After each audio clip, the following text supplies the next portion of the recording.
नमस्कार, मैं हूं आपके साथ अंजना और आप देख रहे हैं न्यूज 24 एक्सप्रेस प्लस।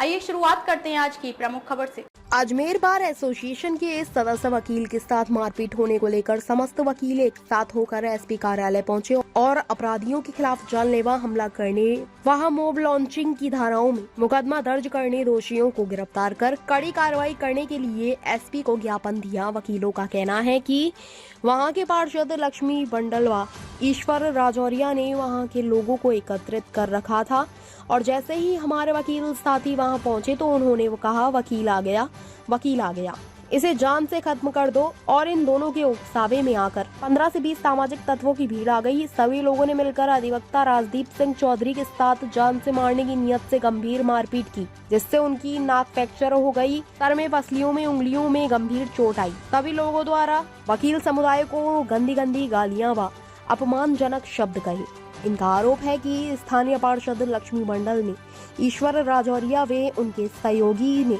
उनका उत्साह ने जानबूझकर वकील समुदाय को अपमानित करने में अधिवक्ता राजदीप सिंह चौधरी को जान से मारने की नियत से भीड़ उत्साह कर मॉब लॉन्चिंग पर अधिवक्ता की हत्या करने के आशय से आपराधिक कृत्य किए हैं।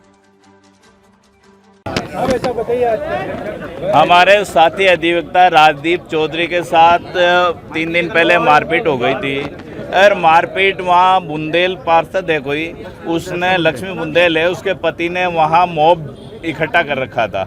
अब देखिए कि हिंदुस्तान में पूरी जगह मंदिरों के मामले चल रहे हैं, जबकि हमारे छापड़ा जी की नक्शा पास शुदा ज़मीन है, वहाँ निर्माण कर रहे थे और सब कुछ लीगल डॉक्यूमेंट्स है।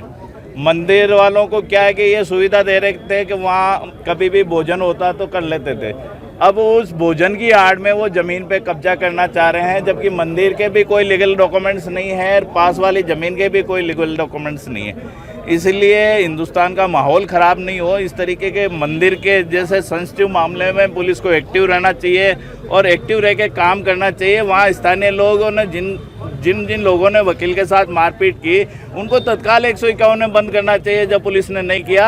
आज उसी पुलिस के कार्यशैली के विरोध में हम लोगों ने स्ट्राइक रखी है और ज्ञापन देने एसपी साहब के आए। एडिशनल एसपी साहब दुर्गा सिंह जी से बात हुई और उन्होंने आश्वस्त किया कि मॉब लिंचिंग में मामला दर्ज करेंगे। ये मॉब लिंचिंग एक्ट आने के बाद पहला मामला होगा अजमेर का जिसमें ये कृत्य हुआ है। इसको तत्काल से पुलिस एक्शन ले, नहीं तो हम आगे की कार्रवाई करेंगे। चंद्रबाबू जी कल मैं एडवोकेट नीतीश नवल, मैं जवार की नाड़ी रामगंज रहता हूँ, चंद्रवर्दई। कल की दोपहर 1 बजे की बात है। मेरा मकान है जवार की नाड़ी के पास, वहाँ पे 1.5 साल से राजकुमार खेतावत का काम चल रहा था मकान का, और पिछले 6 महीने से मकान का काम बंद था। जो मैंने उनको बोला कि आपका जो मकान का काम चल रहा है उनका मलबा जो पड़ा है वो मेरे प्लॉट से बाहर निकाले, साइड में करा है। तो उन्होंने मना करा और मेरे से धक्का मुक्की करी और मुझे बोला थे जैसे वकील 3660 मेरे आगे पीछे घूमते हैं और मेरे पुलिस वाले भी कुछ नहीं बिगाड़ सकते।